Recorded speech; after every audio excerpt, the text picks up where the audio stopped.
Welcome to Between Two Flags, a video series where we explore issues of interest to the California Public Utilities Commission and the people we serve. And I'm Cliff Rechtschaffen. I'm a commissioner on the PUC, and today I have the pleasure of interviewing Cathy Sandoval, who was a commissioner here at the PUC for 6 years and is a professor of law at Santa Clara Law School. What's so destructive or harmful about what the Federal Communications Commission just did? What did they do in practical terms that's going to affect Californians in a negative way?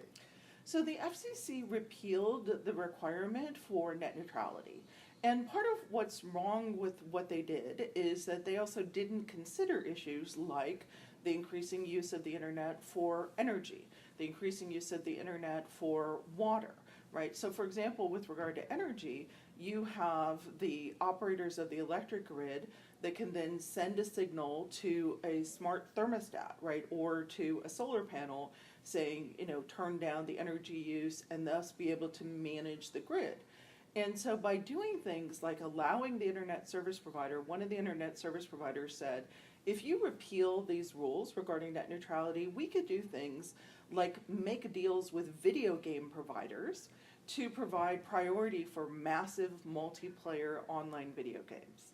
So what could happen would be they would just need to disclose somewhere in their terms of service, we engage in paid priority for consideration. Okay, consideration is not about being nice, it's about money. Right, so they would say somewhere in their terms of service, we engage in paid priority, but they never have to disclose who buys the paid priority or when it's executed. And so who knows who's behind the video games that are buying priority that, say, in a hot day suddenly could get in the way of being able to manage the signals that prevent blackouts.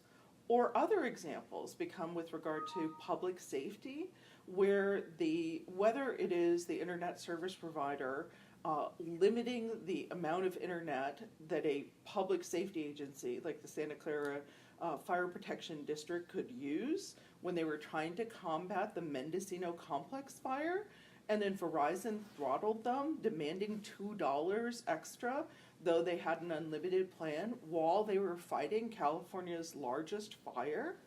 And increasingly what we're seeing is that public safety uses of the internet are not just about institutions like police and fire, it's about you and me. Right now, also, CAL FIRE is looking at some of the video that people made trying to escape from the campfire to help analyze fire origin and fire spread. People are also able to record the video and really provide very different information to first responders as well as to their neighbors. Hey, here's the escape route.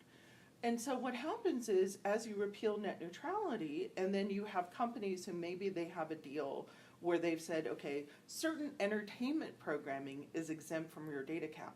Okay, so if you're watching entertainment... So that means that gets priority over other forms of communication that may be essential to managing your home energy use or sending a signal to a public safety officer. Right. The internet service providers are allowed to prioritize in that way. It also means that whether it was the individuals trying to escape from a fire or the firefighters, if you had been watching the preferred entertainment programming, you could watch that all you want without worrying about your impact on your data cap. But if instead you're trying to distribute content, which is life-saving content about the fire, and that is taking up internet capacity, you could end up not only getting charged more, but getting throttled so much that things don't work. And what does throttling mean? So throttling means slowing. And so one of the things that we see is that, like, especially with public safety, that they are increasingly, one of the most important tools for a firefighter today is a cell phone, because they're able to use these GIS programs. Like you can look at a map and try to find a coffee shop nearby. You just put in coffee shop and there it goes.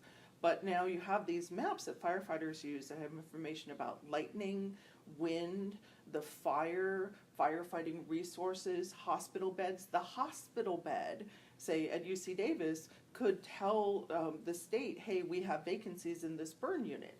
And the GIS program has all of that information. But what happens as the data is slowed by the internet service provider is that programs like that just don't work. Okay, and the internet service providers might have an incentive to prefer certain customers like Netflix or Facebook, whoever, I don't know if Facebook fits within a content provider, but other entertainment providers, because they can negotiate very lucrative deals with them that they're not going to be negotiating with CAL FIRE or just your normal consumer. What the ISPs have been telling the FCC for years is that they want to create new ways to get paid. And so they have an incentive to prefer whoever pays them, whether that be, you know, the traditional American entertainment companies or these video games controlled by God only knows who, right? And so if it's all about the money, then I'm certainly not going to be able to outbid, but also the way that things are structured, we may not even be given an opportunity to bid, right? So you have all of these private deals that end up mediating not only my ability to access information, but my ability to distribute information.